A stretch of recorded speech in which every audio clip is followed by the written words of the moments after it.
sometimes pause and wonder at the kinds of people that used to live here. At the kinds of soldiers that have passed through the dusty streets of Marauz. What were their names? Did they ever come back from their glorious wars?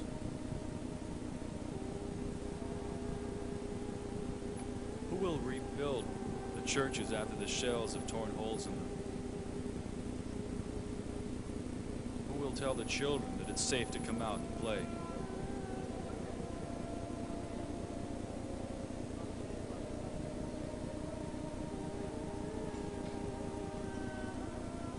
Before the fateful morning in June '93, the White Bear had made his headquarters in a house close to the front. He had drawn a map on the wall for the coming battle. Artsakh took me there to show me that the map was still standing.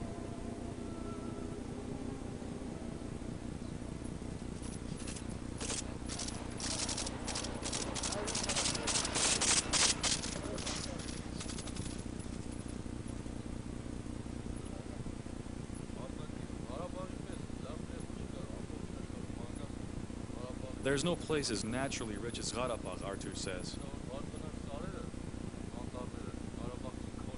When we go into the mountains, you'll see.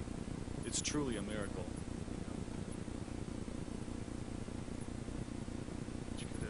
It's easy to see why the Azeris are reluctant to lose their grip on this land. Their desire to drive the Armenians out and settle the land is seen everywhere.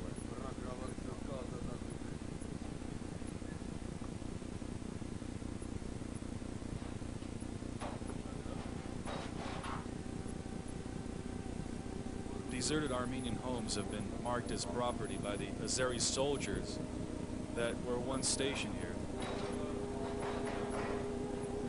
The homes themselves have been looted.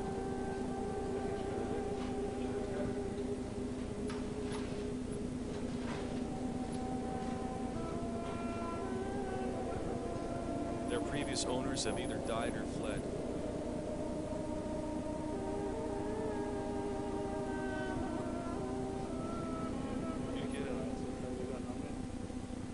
Armenian books have been trampled underfoot.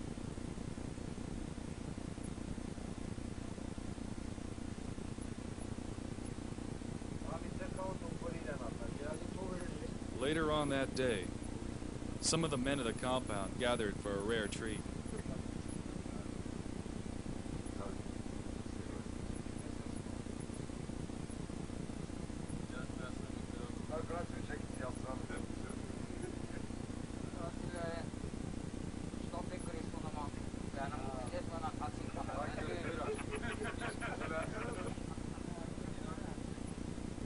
It seems that wherever there's a barbecue, you'll find an Armenian.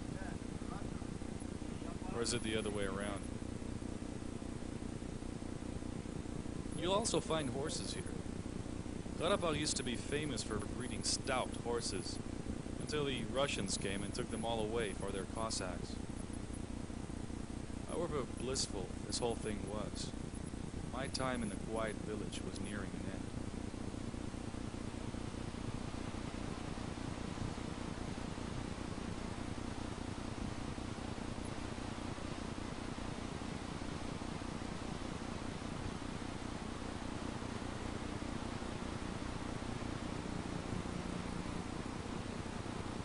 Marauz is on the way to the Gulistan front.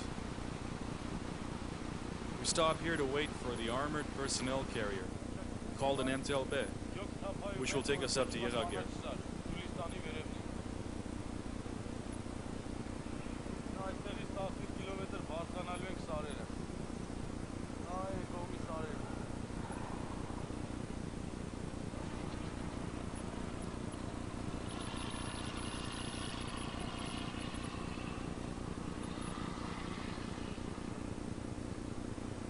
As we get there by night, I see nothing.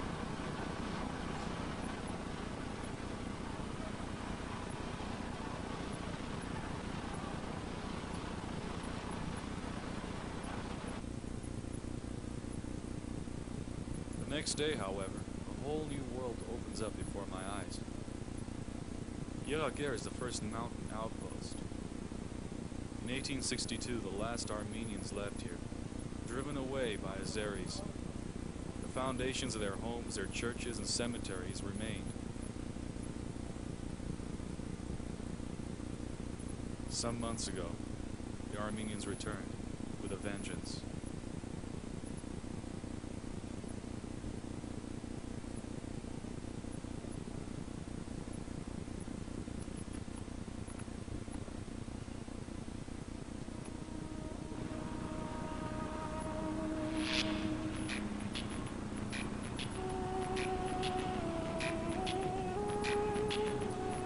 Since we're carrying supplies, we continue on for as much of the way as the Antelbe will take us.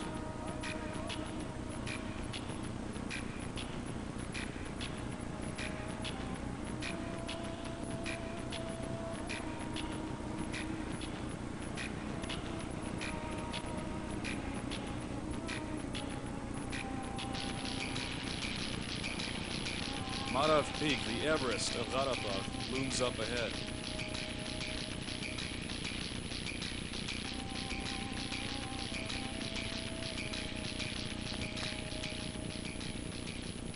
We finally meet up with some of Artur's men out on patrol, and the rest of the journey is made on foot.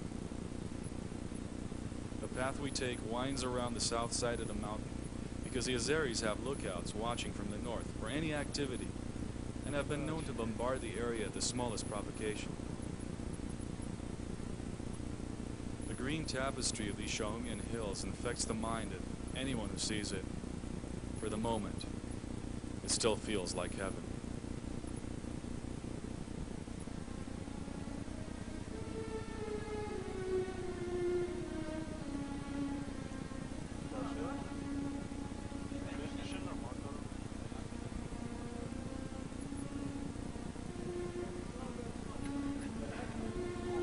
Who's the oldest one, I ask. Dead here, they say. He's the oldest. He's 57. He's been fighting nearly all his life. Artsakh is the youngest volunteer of the unit, at 19. All of these men were handpicked by Artur before the mission.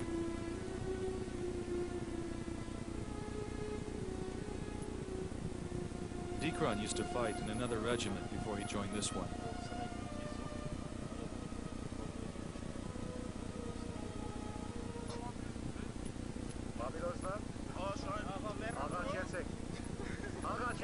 Haig also used to fight in other regiments. His brother Manuel was shot by a Russian major while trying to break into an armory. We eat anything here, he says. Snakes, frogs, whatever you want. Grass, leaves.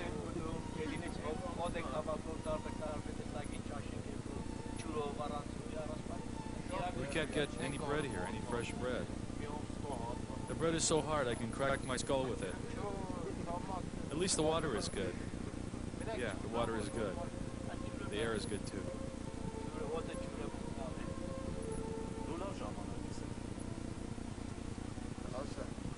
This is how it is.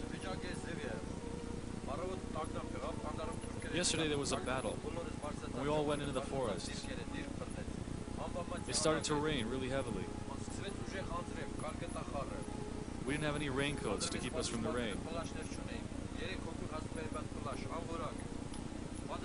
While we were in the battle, our raincoats ripped. Our guns got wet. This is a very difficult situation. How many of us had gone under that? 3 or 4 of us have gone under the same raincoat. These are Garo's pickles. We bought them a year ago and we're still using them. Every time we eat them, we think about him.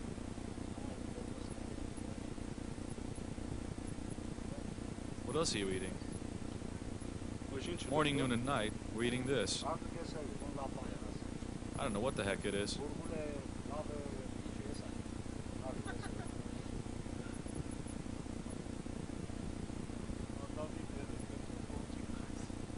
Man, this bread is so hard.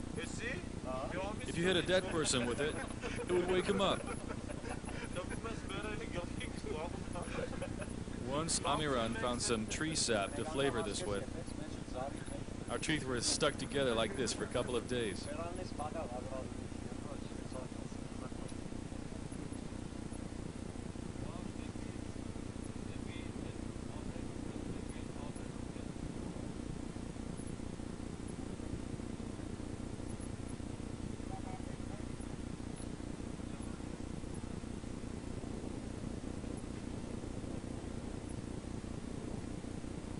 This is it every day, and if we can find sugar to go with it, we're happy.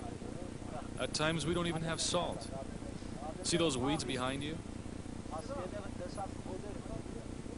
For a week, we ate nothing but weeds. We boiled them and ate them. Without oil, without salt, we just put them in water, boiled it and ate it. And this bread is a month old. If it stays any longer, it'll be penicillin.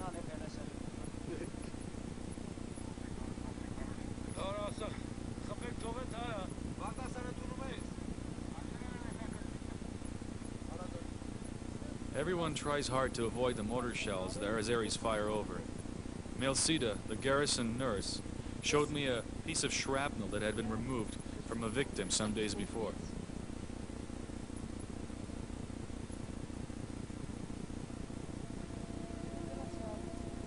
There were 2 casualties that day, caught off guard.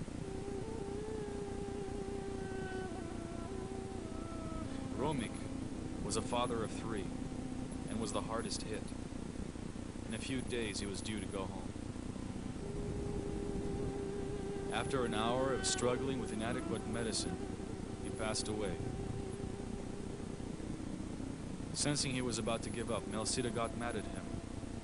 "You'll be all right," she said. But an hour later, he was gone.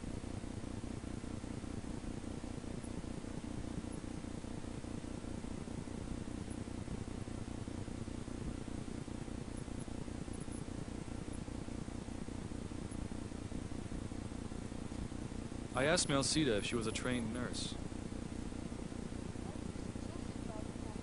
"I've been out here for almost 4 years," she said.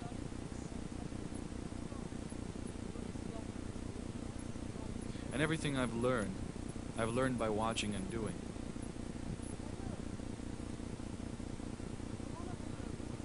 Everything I've learned by seeing. I haven't learned it out of books, from an institute.